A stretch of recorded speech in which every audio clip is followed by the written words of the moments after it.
Okay. Where is my audience? Okay.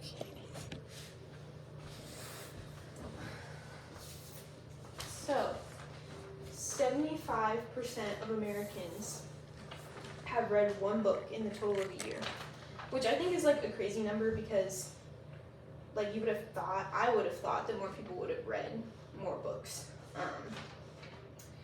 But I'm going to be talking about why I think you guys should pick up reading as a hobby and why I think it's important and like ways that it can benefit you. And like reading daily is a good habit for anyone to have. Like I read daily. It's one of my favorite hobbies. I enjoy it a lot. It's helped me so much, and I think that it could help you guys too. And I wanted to so I researched that. Why it's helped me and in what ways it could help you guys too. And I know that you guys don't read for entertainment, like reading is just a chore or like you do it for research on things, which most people do. But really I just wanted to go over in the speech why it's a good habit and how reading can help you with like relaxation and how it can help you with sleeping, and as well as how it can help you with memory and comprehension of different ideas and topics. On to my first point about how it's a good habit to have or a nice one to have, just the fact that there's so many different genres that you can pick from. You can find something that interests you specifically.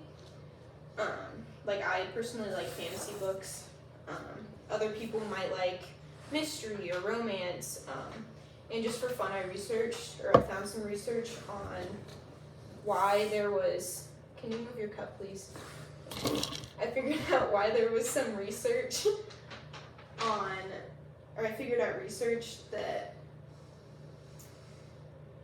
I found research that says that romance, classic, and poetry books are at the top of the list in popularity among readers worldwide. So like this kind of shows like what people's favorites are, and like the US is classic books, and so is Russia and Poland and Romania, and like there's just so many different genres as you can tell here, and obviously people have different favorites. And when you are literate, there are definite benefits. So what I mean by that is that like being illiterate can have so many downfalls, and like when I did research on it, I found from Ballard Reef that low literate adults are more likely to live in poverty than high literate adults. About 43% of low literate adults live in poverty compared to only 5% of people at the highest literacy level. And I'm not saying that because I know like you guys are literate, you know how to read, you know how to like speak, talk, write. But I'm just saying this because you can improve yourself. Like there's always room for improvement, and there's always like room to keep up that skill level. So it's just something to consider that, you know, like something you can consider. And my next point is that reading helps with relaxation and sleep quality.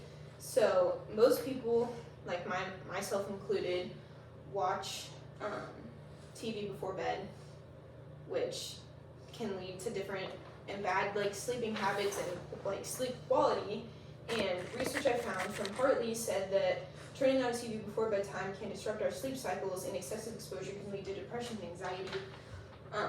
So it can just mess up your like REM sleep cycles, which are very important for good rest and just your overall mentality of feeling refreshed.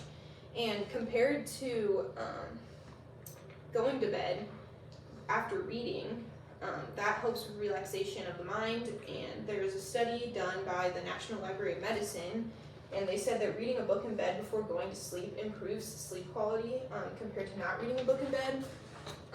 And then I have this, which is kind of hard to see, but this is bedtime readers to non-readers. And you can see right here it says that 37% of people who are bedtime readers are more satisfied with their sleep compared to only 30% of people. And then here's another showing of it. And it also shows that people who read before bed, like right before falling asleep, are more satisfied with the sleep that they get. And then the last, but definitely not least important point that I have found is that there's a link with reading to Alzheimer's. So basically reading can help keep your mind active and keep like you with it in a way. And so the research I found from Lakeside at Mallard Landing said that over 15,000 people over the age of 65 were under observational research at Hong Kong's Elderly Health Center for 5 years.